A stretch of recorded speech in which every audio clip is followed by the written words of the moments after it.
Hello guys, good morning all of you. आज हम start करने जा रहे हैं क्लास 9th की हिस्ट्री, उसका चैप्टर 1। सो शुरू करते हैं। चैप्टर 1 है द फ्रेंच रेवोल्यूशन। पहले तो द फ्रेंच रेवोल्यूशन का मतलब क्या है। द फ्रेंच रेवोल्यूशन मीन्स वो रेवोल्यूशन जो फ्रांस में हुआ था। French is used for the country France. Okay, असल में हुआ क्या था। 14 जुलाई 1789 को कुछ ड्रामे हुए थे। The king had commanded troops to move into the city. सब जगहों पे प्रोटेस्ट चल रहे थे। किंग ने प्रोटेस्ट को रोकने के लिए सिटी में ट्रूप्स को कमांड किया कि वो सिटी में जाएं और प्रोटेस्ट को रोकें जैसे भी करके। कुछ अफवाहें फैला दी गई सब जगह कि शायद लोगों को मार दिया जाएगा, किंग ने ऑर्डर दिया है, ऐसी कुछ अफवाहें। कंट्री साइड में गाँव तरफ या ऐसे कुछ जो भी रूरल एरियाज़ वहाँ पे होंगे वहाँ पे। ये सब सुन के around 7,000 men and women gathered in front of the town hall and decided to form a people's militia. जैसे लोगों को पता चला उन्होंने सोचा अब तो सब मारे जाएंगे, तो कुछ 7,000 लोग इकट्ठे हुए टाउन हॉल के बाहर और उन्होंने अपनी खुद की टाइप ऑफ आर्मी बनाना शुरू किया। They broke in to a number of government buildings in search of arms. कई सारी गवर्नमेंट बिल्डिंग्स में घुस गए वो, जिससे कि उन्हें हथियार मिल जाए। उनको लगा शायद यहाँ होंगे वहाँ होंगे। फाइनली कुछ 100 लोग 200 लोग march towards the eastern part of the city. Paris में they march towards the fortress prison, जो किला या छोटा किला कह सकते हैं, उसकी जो जेल थी उसका नाम था बेस्टिले। लोगों को लगा कि यहाँ पे शायद एम्यूनिशन होगा, यहाँ हथियार रखे होंगे, तो वो उसमें घुस गए, उसको तोड़ दिया। उसका जो कमांडर था उसको मार दिया और प्रिजनर्स वहाँ सिर्फ 7 थे, लेकिन उस क्योंकि वो रॉयल प्रिजन था या फिर ऐसा कहें कि it was a sign of despotic power of the king. जो बेस्टिले था वो राजा का डेस्पोटिक पावर शो करता था, इसलिए उनको सबको लोगों को बेस्टिले से बहुत ज़्यादा नफरत हो गई थी। उसको तोड़ दिया, उसके कमांडर को मार दिया। और इवन उसके जो फोर्ट्रेस बेस्टिले था और ये सब जो बिल्डिंग्स थी किंग की, उसको तोड़ के उसके जो फ्रेगमेंट्स थे उनको मार्केट में बेच दिया, ये बोल के कि ये टाइप ऑफ एक याद रहेगी कि हमने ये किया था, रेवोल्यूशन लाए थे। The days that followed saw more writing both in Paris and the country side. Paris में बहुत ज़्यादा दंगे फसाद हुए, लोगों को मारा, ये सब हुआ राजा के आर्मी में या पुलिस में और पब्लिक में। कई लोग महंगाई को लेके प्रोटेस्ट कर रहे थे, खाने को तरस रहे थे, बहुत बहुत दिक्कत थी। When historians looked back upon this time, they saw it as the beginning of a chain of events। जो प्रोटेस्ट वगैरह चल रहे थे तो कई सारे हिस्टोरियन देखते हैं और वो बताते हैं कि ये एक बिगिनिंग थी फ्रेंच रेवोल्यूशन की। अगर हम कहें कि फ्रेंच रेवोल्यूशन स्टार्ट कहाँ से हुए, तो वो यहाँ से हुए कि खाने की बहुत कमी थी, सूखा या कुछ ऐसा था, तो वहाँ फसल बहुत ख़राब हो गई थी, उससे महंगाई बढ़ी तो लोग खाने को तरस गए, परेशान हो गए। उन्होंने रोड पे आना शुरू किया, लंबी लाइनों में कतारों में खड़े हो गए खाने के लिए। जब वो सब नहीं मिला तो फिर वो प्रोटेस्ट पे निकल पड़े और ये टाइप ऑफ शुरुआत थी फ्रेंच रेवोल्यूशन की। अब कैसे हुआ, कब हुआ, क्यों हुआ, क्या रीज़न रहे होंगे, तो ये सब हम पढ़ते हैं नेक्स्ट। सबसे पहले स्टार्ट करते हैं फ्रेंच सोसाइटी जो लेट 18th सेंचुरी। पहले 18th सेंचुरी क्या है, 1701 से 1800 तक, ये 100 साल जो हैं इसको 18th सेंचुरी में आएंगे। लेट 18th कह सकते हैं 50 के बाद या 60-70s, 1760 के बाद, ऐसे कुछ, ये सारे लेट 18th सेंचुरी हैं। तो हम बात कर रहे हैं 1774 की। इस टाइम लुइस 16 1774 में नया किंग बना फ्रांस का, जो कि बार्बन फैमिली से बिलोंग करता था।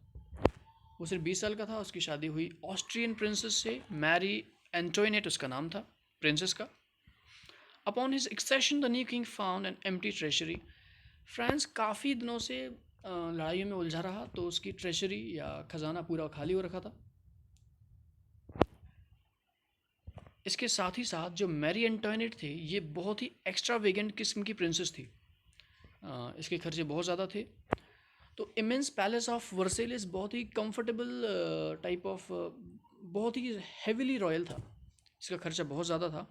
इस सब के चलते ट्रेशरी और भी खाली होती चली गई, या खजाना और भी खाली होता चला गया। कहाँ का, फ्रांस का।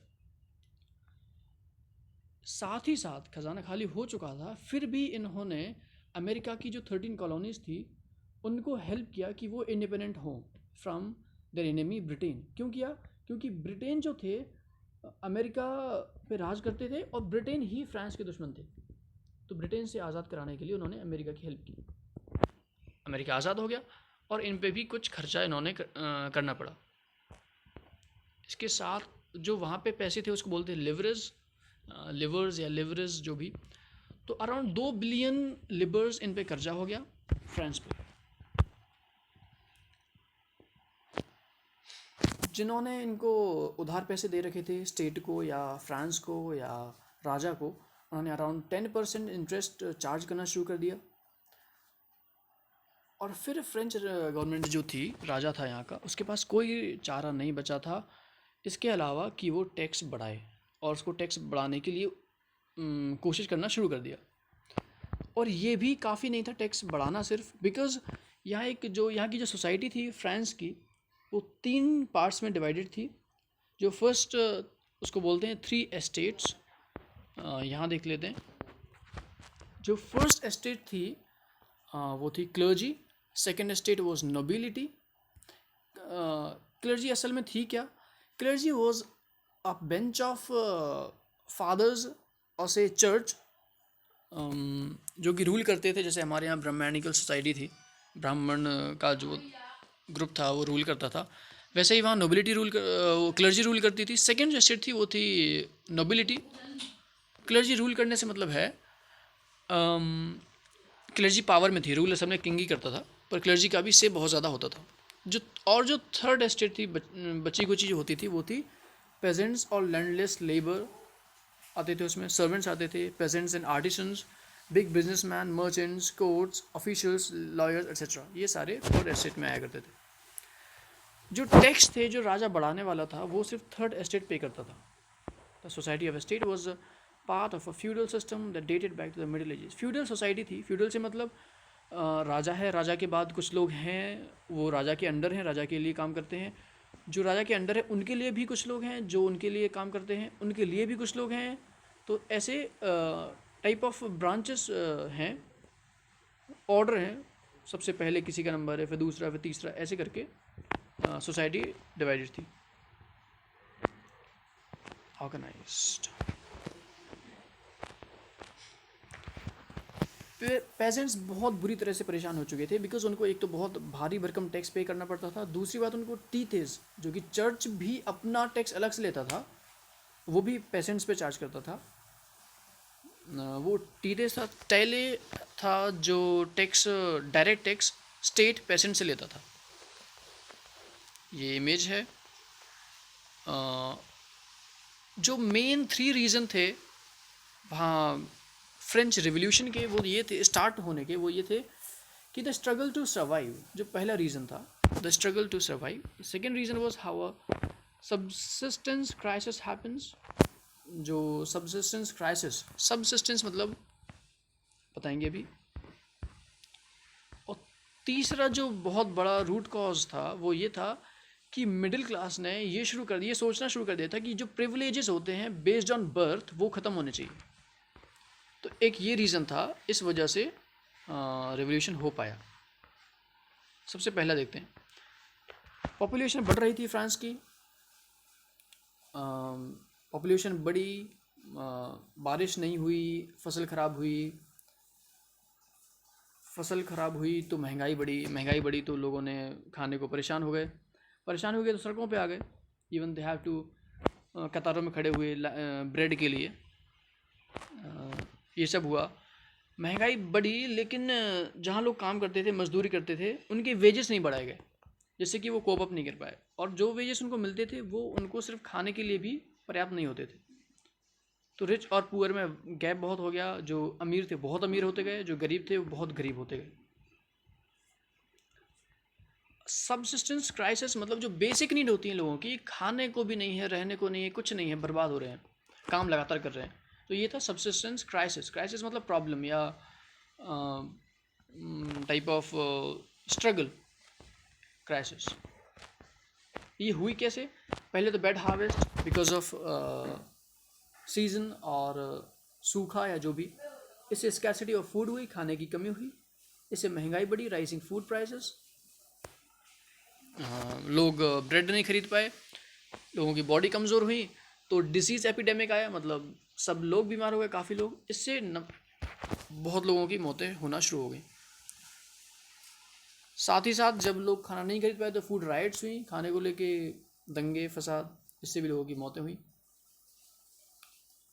जो थर्ड एक रीज़न था, फ्रेंच रेवोल्यूशन स्टार्ट होने का, वो ये था कि मिडिल क्लासेस काफ़ी पढ़ी लिखी थी, लोगों ने पढ़ना शुरू कर दिया था, बिजनेसमैन थे, लॉयर्स थे, एंटरप्रेन्योर्स थे, उन सब ने सोच लिया था कि अब जो भी प्रिविलेजेस हैं जो बेस्ड ऑन बर्थ लोगों को दिए जाते हैं उनको ख़त्म करना है कुछ भी करके, तो वो आ गया है। साथ ही साथ कुछ फिलोसोफर्स जैसे जॉन लॉक और जीन जैक्स रूसो ये सामने आए, इन्होंने अपनी अपनी थ्योरीज दी। जॉन लॉक ने कहा कि सब सोसाइटी में बराबर का दर्जा होना चाहिए सबका। रूसो ने कहा, इन्होंने एक बुक लेके आए थे, टू ट्रिटाइजेस ऑफ गवर्नमेंट, सॉरी ये लॉ के लेके आए थे, रूसो लेके आए थे। हाँ, रूसो ने कहा था कि the government should be based on social contract between people and the representatives. लोग अपने रिप्रेजेंटेटिव्स को लेके आएँ और वो रिप्रेजेंटेटिव्स लोगों को के साथ सोशल कॉन्ट्रैक्ट में बन जाएं, जिससे कि उनकी हेल्प करें। द स्पिरिट ऑफ लॉज एक बुक आई मॉन्टेस की, मॉन्टेस ने बुक लिखी द स्पिरिट ऑफ लॉज, और इसमें उन्होंने प्रपोज किया the division of power with in the government. जो आज हम देखते हैं legislative, executive, judiciary, organs of government के पास जो पावर डिवाइड की गई है वो मॉन्टेस का मॉडल था, जो कि सबसे पहले यूएसए में अप्लाई किया गया था। अब जैसे हम देखते हैं इंडिया की, अगर हम फ्रीडम स्ट्रगल की बात करें तो क्या था, अंग्रेज रूल करते थे, तो पेपर वगैरह बढ़ते थे, लोग ऑलमोस्ट सब अनपढ़ थे, बहुत सारे अनपढ़, तो जो एक दो पढ़े लिखे हुआ करते थे, चाय की दुकान पे या कटिंग जहाँ होती है सैलून्स में, कहीं भी सब जगह लोग डिस्कशन वही सब कर रहे हैं। तो सेम यहाँ पे था, जो फिलोसोफर्स लिखते थे उन सबको डिस्कशन चलता रहता था। अब रेवोल्यूशन का outbreak, Louis 16 had to increase taxes. Outbreak असल में कैसे हुई, हमने देखा कि सोसाइटी वहाँ कैसी थी, अब देखते हैं कि असल में आउटब्रेक कैसे हुआ या रेवोल्यूशन कैसे आया सामने।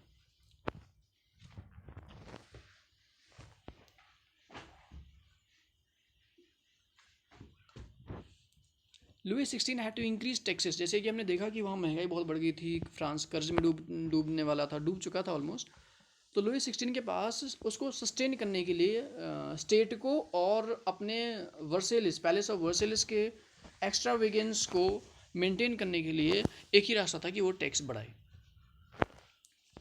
उसने टैक्स बढ़ाने के लिए सारी कोशिशें की, देखते हैं कैसे किया।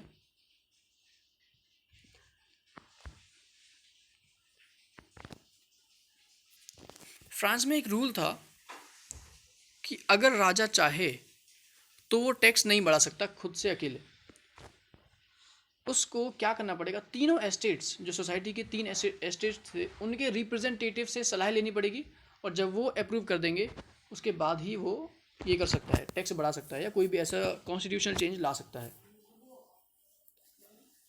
तो लुई 16 ने ये किया, उनने तीनों एस्टेट्स के रिप्रेजेंटेटिव्स को बुलाया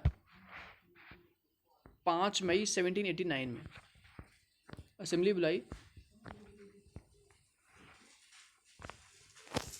5 मई 1789 को, याद रखना 14 जुलाई को रेवोल्यूशन स्टार्ट हुआ, 5 मई मतलब जुलाई में स्टार्ट हुआ, मई में उन्होंने असेंबली बुलाई। तो यहाँ से एक कह सकते हैं कि लैंडमार्क था या स्टार्टिंग पॉइंट था।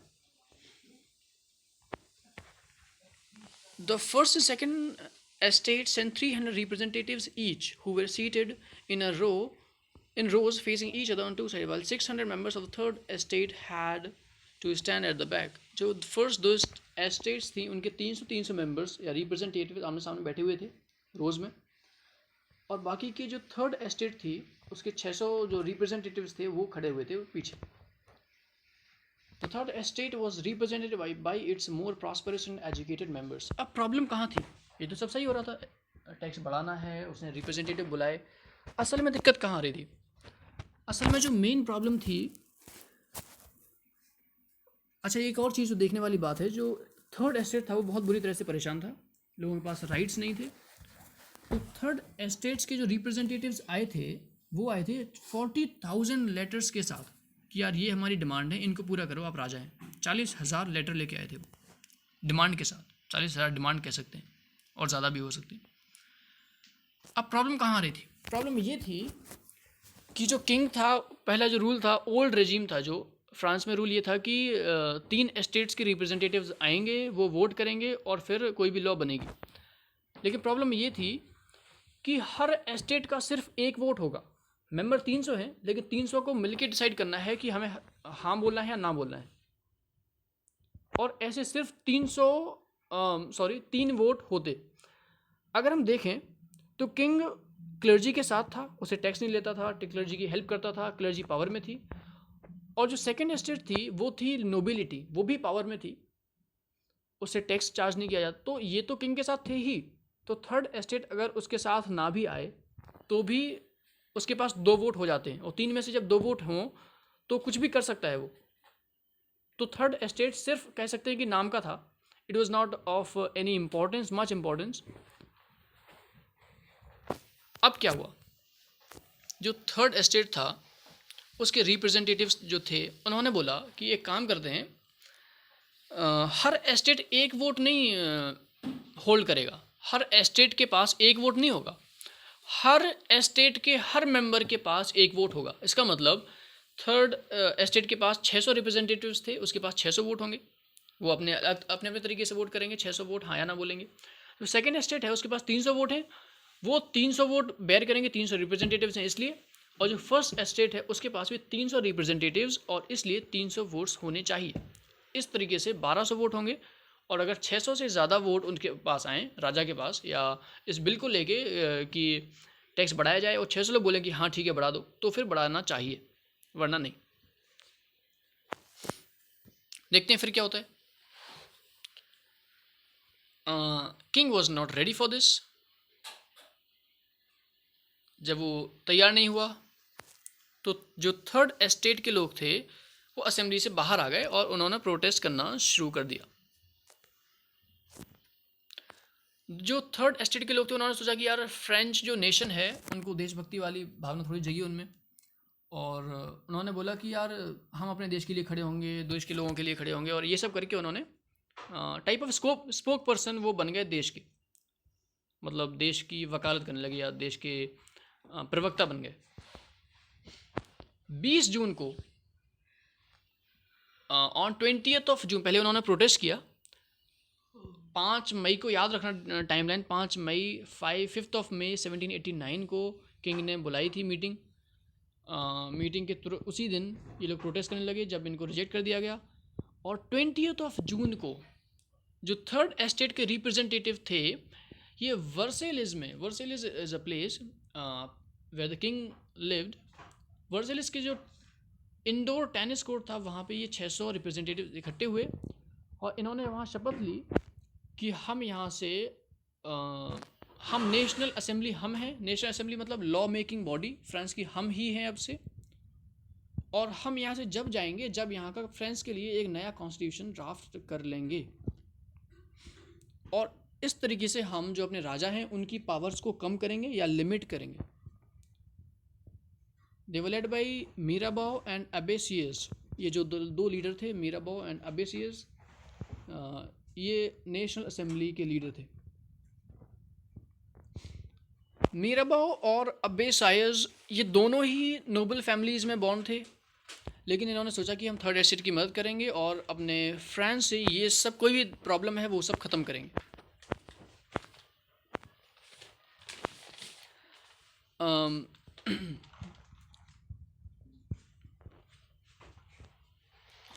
फिर क्या हुआ हमने देखा पहले, यहाँ पे ये कॉन्स्टिट्यूशन ड्राफ्ट कर रहे थे, शहर में कुछ और ही चल रहा था, पेरिस में कुछ और ही ये सब वर्सेलिस में थे, पेरिस में कुछ और ही चल रहा था। क्या चल रहा था सिटी में?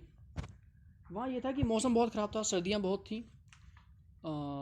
फसल ख़राब हो चुकी थी, ब्रेड की कीमत बढ़ चुकी थी। बेकर्स जो थे, ब्रेड जो बनाते थे, उन्होंने होर्डिंग करना शुरू कर दी। होर्डिंग से मतलब है सप्लाई इकट्ठी, ब्रेड अपने पास इकट्ठे कर लिए और उन्होंने सोचा कि जब ख़त्म हो जाएंगे तब हम निकालेंगे, फिर महंगे बेचेंगे।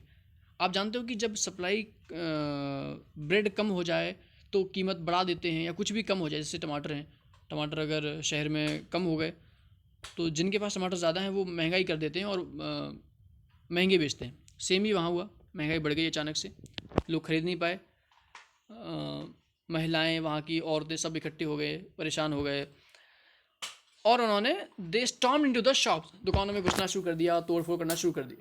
उसी टाइम फिर किंग ने ऑर्डर किया कि अब at the same time the king ordered troops to move into Paris. Paris में घुसने के लिए किंग ने ऑर्डर कर दिया। On 14th of July the agitated crowd stormed and destroyed the Bastille. फिर 14 जुलाई को जो क्राउड थी उसने डर के मारे, उसको लगा कि किंग अब सबको मार डालेगा, और अफवाह फैला दी गई थी जैसे मैंने पहले आपको बताया। तो क्राउड इकट्ठी हुई और उसने बेस्टिले को डिस्ट्रॉय कर दिया, जो जेल थी उसको तोड़ दिया, और उसे वो 7 कैदी थे उसको रिहा किया, उन्हें कमांडर को मार डाला।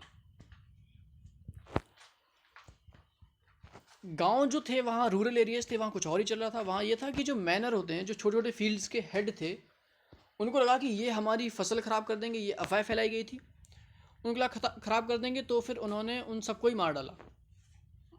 जो भी छोटे छोटे रूलर्स थे, या हमने देखा कि जो ज़मीन थी, ज़मीन के कुछ ज़मींदार थे वहाँ, उन सबको लोगों ने मारना शुरू कर दिया। कुछ नोबल्स अपने घर से भाग गए, कुछ नेबरिंग कंट्रीज़ में भाग के चले गए डर के मारे। ये सब होना शुरू हो गया।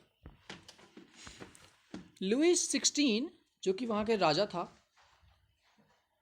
उसने वो समझ गया कि अब लोग हाथ से निकल गए हैं, और परेशान होकर उसने बोला कि चलो ठीक है, हम आपको नेशनल असेंबली मानते हैं। किसको मानते हैं नेशनल असेंबली? थर्ड एस्टेट को, के रिप्रेजेंटेटिव्स को, जो 600 लोग थे उनको नेशनल असेंबली मानते हैं। नेशनल असेंबली मतलब लॉ मेकिंग बॉडी। और फिर उसने बोला कि चलो ठीक है, आप कॉन्स्टिट्यूशन बनाओ, और आपके जो कॉन्स्टिट्यूशन बनाओगे उसके हिसाब से मैं रूल करूँगा। इसको हम बोलेंगे कॉन्स्टिट्यूशनल मोनार्की, मतलब कॉन्स्टिट्यूशन भी है और राजा भी है, मतलब अल्टीमेट हेड राजा है और कॉन्स्टिट्यूशन है, तो कॉन्स्टिट्यूशन मोनार्की हमने इसको बोल दिया। फिर हुआ क्या, कॉन्स्टिट्यूशन बनता चला गया लगातार। कॉन्स्टिट्यूशन का ड्राफ्ट जो भी था वो बन रहा था। इसी के चलते 4th of August 1789 को the assembly passed a decree abolishing the feudal system of obligations and taxes. Assembly ने क्या किया, उसने बोला कि कोई 3 क्लासेस नहीं है। उसने बोला 3 क्लासेस नहीं होंगी अब से, फ्यूडल सिस्टम ख़त्म कर देंगे, और जो टैक्सेस हैं वो भी सिर्फ थर्ड एस्टेट पे कर रही है, ऐसा नहीं होगा। जो क्लर्जी के मेंबर्स हैं, members of the clergy too were force to give up their privileges. Members जो हैं क्लर्जी के, उनको बोला गया कि वो अपने प्रिविलेजेस छोड़ दें। ये रूल बनाया गया। Tithes were abolished and lands owned by the church were confiscated. जो क्लर्जी है वो अलग से जो टैक्स चार्ज करती थी थर्ड एस्टेट पे, वो भी ख़त्म कर दिया गया, और जो चर्च के पास प्रॉपर्टी थी या लैंड थी वो भी कॉन्फिस्केटेड या ले ली गई। As a result the government acquired असर्ट वर्थ एटलीस्ट 2 बिलियन लिबर्स। ये सब करने के बाद जितनी प्रॉपर्टी ली उसने, तो गवर्नमेंट को अराउंड 2 बिलियन रुपए, जो फ्रांस के रुपए थे, उतने पैसे की फ़ायदा अराउंड हो गई। फिर क्या होता है, फ्रांस कॉन्स्टिट्यूशन मोनार्की बनती है। The national assembly completed the draft of the constitution in 1791। 1791 में ड्राफ्ट कंप्लीट हो जाता है। याद रखना 1789 में शुरुआत हुई थी। Its main object was to limit the powers of the monarch. Monarch की पावर्स को हैं उसको जो कम करना और लिमिट करना, कि वो ऐसा थोड़ा डिस्कशन के बाद ही कोई डिसीजन ले, ये करना, ये उसका मेन मोटिव था नेशनल असेंबली का। These powers, instead of being concentrated in the hands of one person, were now separated and assigned to different institutions. अब जो राजा पहले सिर्फ एक हेड हुआ करता था, उसके बाद जो नेशनल असेंबली आई उसने कॉन्स्टिट्यूशन में ये ऐड किया कि अब तीन इंस्टीट्यूशन होंगे गवर्नमेंट के, लेजिस्लेटिव, एग्जीक्यूटिव और जुडिशरी, और इनके अपने अलग अलग फंक्शन होंगे और ये अपने अपने तरीके से रूल करेंगे, अपने फंक्शन परफॉर्म करेंगे, and this way France would be rule. This made France a constitutional monarchy. Constitutional monarchy इस तरीके से बन गया फ्रांस। देखते हैं इस इमेज में, देखते हैं कि कैसे जो system of new political system work in France. ये सारे यहाँ जैसे हम देख रहे हैं, एक सेकेंड, ये सारे सिटीज़न हैं फ्रांस के, पूरी फ्रांस के लोग ये हैं। इन्होंने क्या किया, इसमें से ये जो लोग हैं ये हैं वो लोग जो काफ़ी सारा टैक्स देते हैं, कुछ प्रॉपर्टी होल्ड करते हैं और 25 साल से ऊपर के हैं। इनको वोटिंग राइट्स दी गई फ्रांस में। इन्होंने अपने में से 50,000 मैन, वीमेन को राइट नहीं थी, 50,000 मैन इलेक्ट किए। जो 50,000 मैन मिल के आपस में से उनमें खुद से ही 745 मेंबर्स इलेक्ट करेंगे जो कि नेशनल असेंबली बनाएंगे। वो जो नेशनल असेंबली होगी वो किंग बनाएगी उनमें से ही,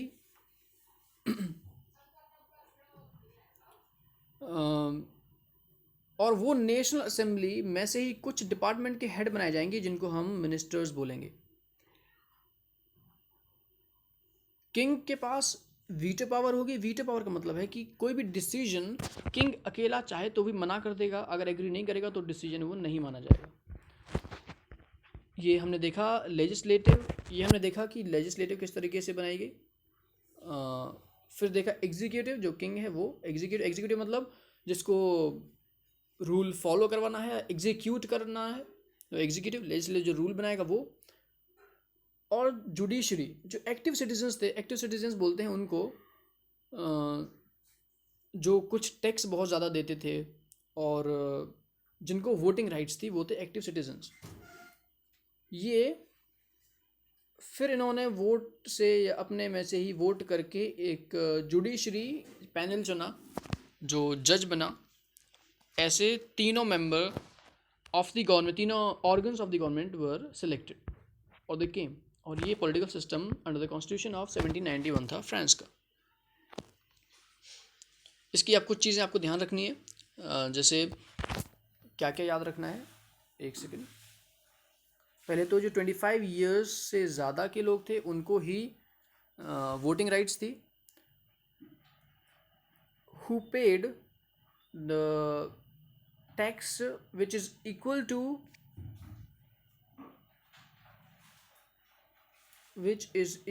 only men above 25 years of age who paid taxes equal to at least 3 days of a laborer's wage। इनको सिर्फ वोटिंग राइट्स दी गई थी। they were entitled to vote। जो 25 साल से ज़्यादा के हैं, 25 या 25 साल से ज़्यादा के, टैक्स पे करते हैं ज़्यादा, 3 गुना डेली वेज का 3 गुना जो टैक्स पे करते हैं, इनको राइट्स दी गई थी। हाँ, विमेंस हैड नो राइट्स। ये 3 चीज़ें बहुत इंपॉर्टेंट हैं, you have to take care of this. Declaration of rights. The constitution, जो फ्रेंच कॉन्स्टिट्यूशन था, वो स्टार्ट कहाँ से हो रहा था? वो स्टार्ट हो रहा था यहाँ से।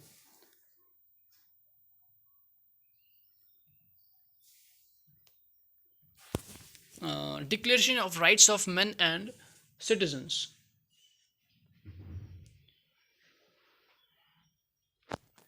कुछ राइट्स थी, rights such as right to life, freedom of speech, freedom of opinion, equality before the law were established as natural and inalienable rights. That is, they belong to each human being by birth and could not be taken away. It was duty of the state to protect each citizen's natural rights. ये declaration of the rights of man and citizens था। ये you have to read, पढ़ सकते हो आप पूरा। ये कुछ पॉलिटिकल उस टाइम, ये बहुत आपको बहुत इम्पोर्टेंट है। एजुकेशन इतना ज़्यादा बड़ा फैक्टर नहीं था, लोग पढ़ते लिखते बहुत ही कम थे, तो कुछ सिंबल से लोगों को कन्विंस किया जाता था कि हमें आज़ाद होना है, ये करना है, कैसे करेंगे, कुछ सिंबल से लोगों को मोटिवेट किया जाता था। तो पहला जो सिंबल हम देखते यहाँ पे देखने वाले हैं वो है the broken chain.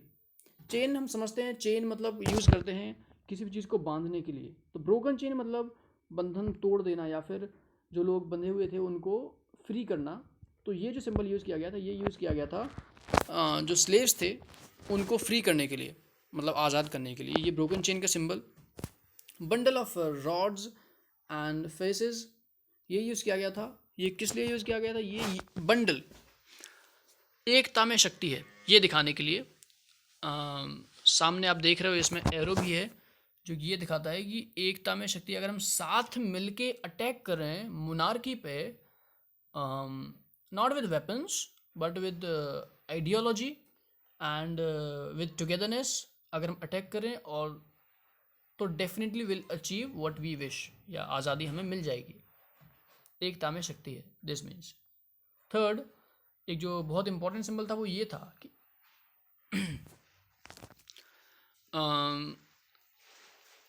The all seeing I stands for knowledge. ये नॉलेज दिखा रहा था, या हम कह सकते हैं एजुकेशन, या बिना एजुकेशन के भी सिर्फ जागरूक हो जाना, इसका भी ये मतलब था कि लोगों को ये मैसेज था कि जागरूक हो, यहाँ वहाँ से कहीं से पता करो, पर आपको पता होना चाहिए कहाँ क्या चल रहा है।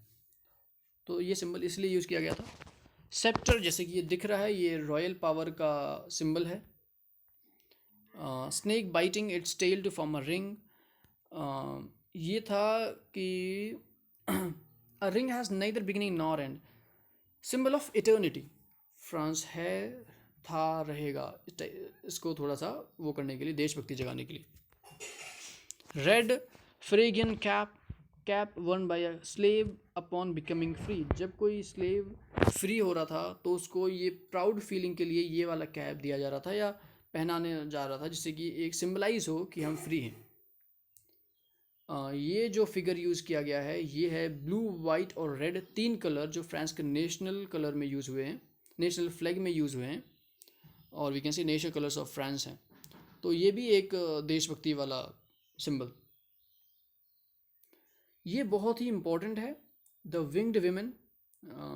एक 1 सेकेंड, द विंग्ड विमेन, यहाँ जैसे हम देख रहे हैं ये एक औरत है वो उड़ रही है।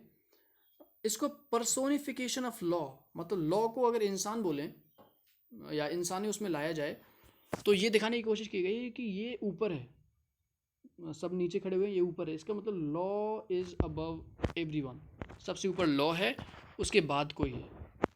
The law tablet, same for all. Law tablet का यूज़ किया गया था ये दिखाने के लिए कि ये जो टैबलेट हैं ये नहीं जानती कौन क्या है, ये सिर्फ ये जानती हैं कि जो भी आएगा I have to deliver justice, या जो भी आएगा सब पे ये लॉ लागू होंगे, चाहे कोई भी, चाहे किंग हो, चाहे स्लेव हो, चाहे थर्ड एस्टेट का हो, सेकंड का हो, फर्स्ट का हो, कोई भी। Okay, thank you so much. We are finishing half of the chapter over here. बाकी सेकेंड पार्ट में हम और चैप्टर आगे कंप्लीट करेंगे, उसमें हम देखेंगे कि कैसे France अबॉलिशेस monarchy and becomes a republic. Okay, thank you so much.